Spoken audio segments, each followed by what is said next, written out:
Hello everyone, my name is Kashawn Barron. You can call me Miss Kekee. I am the 4-H educator here in Upton County, and today I will be reading a book to you entitled Being Wendy by Mrs. Fran.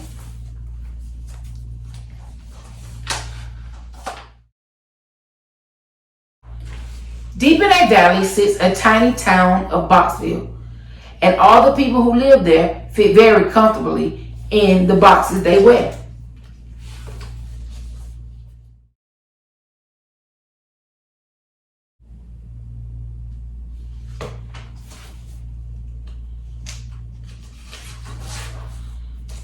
As she did every Monday morning, Wendy Starbright walked to school. Wendy said hello to Officer Miranda Wright, who wore her police officer's box with pride as she directed traffic. She smiled at Willie Walking Poop as he held on tightly to many leashes, and Wendy stared at the beautiful Bella Fastanisa, the dress shop owner, as she unlocked the door of her fancy store.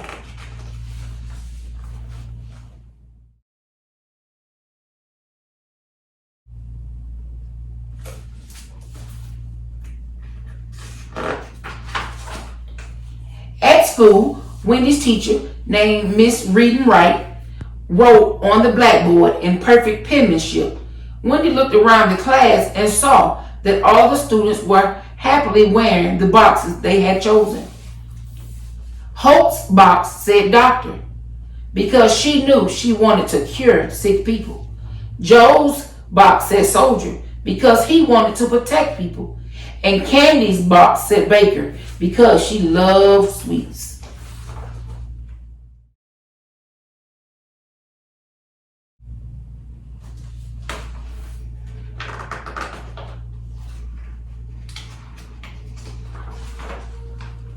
But Wendy didn't want to be labeled anything at all. She wiggled in her box.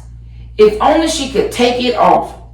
Why did she have to wear this boring brown box anyway?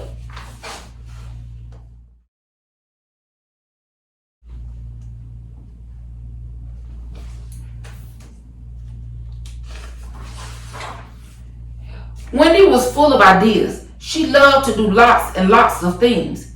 How could she possibly pick one to put on her box? Wendy loved to play her guitar and shoot hoops. Should her box say guitarist? Or maybe basketball player? Or, oh, thought Wendy, how will I ever choose just one box? She was afraid to say out loud. She felt different from everyone else. Just after dinner that night, Wendy asked her mom, "Do you ever wish you weren't wearing your mom box?" Her mom laughed. "Don't be silly. I love being a mom. But don't you ever wish you could wear another box sometimes?" Wendy asked her mom. Wendy's mom smiled. "In life, we must make choices, and mine was to be a mom." Wendy knew she wanted to wear lots of different boxes because she had so many interests. She dreamed of traveling the world and seeing exotic sights. She had big plans.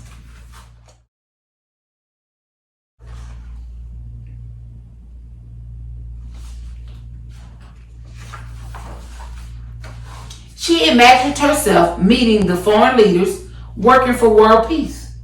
She thought about running marathons. Sometimes she wanted to be a great writer. Wendy even dreamed of being a famous actress. How could she do all these exciting things if she had to wear just one box? She couldn't.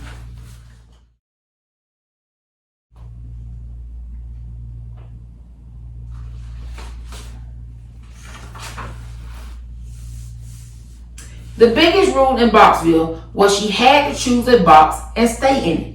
But now Wendy had an idea.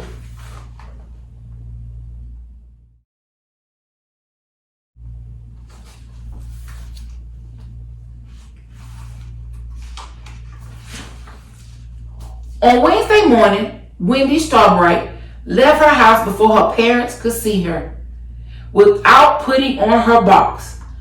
Out on the street, Wendy caused quite a stir. Officer Miranda Wright blew her whistle, but Wendy kept walking.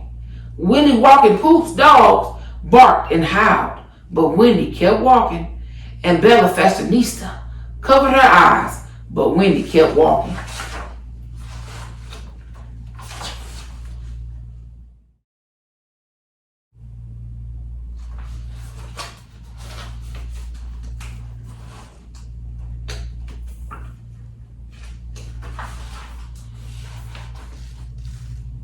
At school, the kids laughed and pointed at Wendy. Even her friends didn't understand. They all made her feel weird, like she didn't belong. Mrs. Reed and Wright sent Wendy to the principal's office for violating the town's biggest rule. "Why can't you just choose a box like everyone else, Wendy?" she said with disappointment.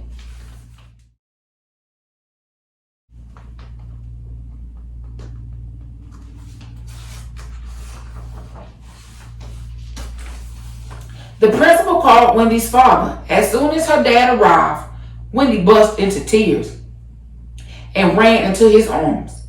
But as always, his box got in the way. On the walk home, Wendy told her dad the truth. "I know everyone in Boxville likes wearing their boxes, but I don't. You just haven't found the right box yet, but you'll find the one that fits," said Wendy's dad. "Thanks," Wendy said with a weak smile. "But I know in my heart that one box will never be enough for me." "Well, think it over," said Wendy's dad, "and please get back inside your box to do that."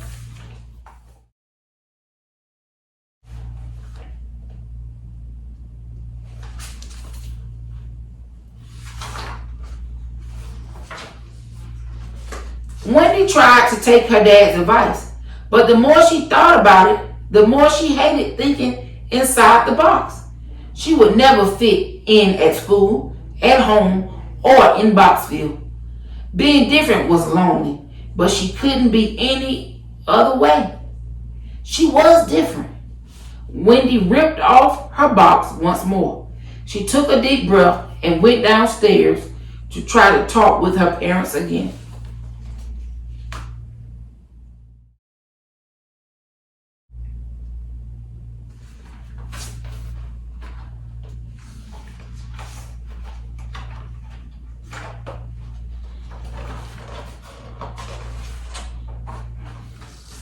Her whole family was in the kitchen, but something was very different about them.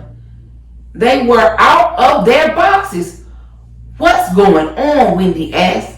"Well, we did some thinking too, and decided that you're right," said her mom.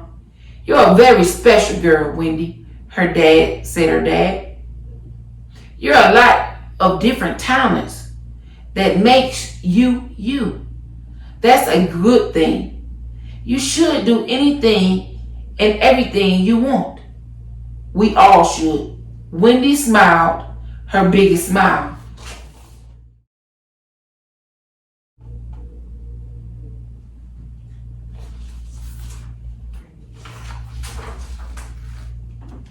Later that day, the whole Starbright family left the house without their boxes. Wendy happily waved to their Boxville neighbors. She was unique, special, and proud.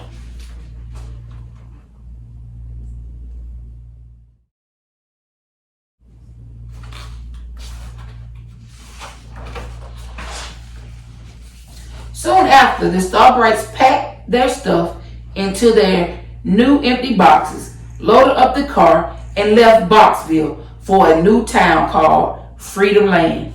The end.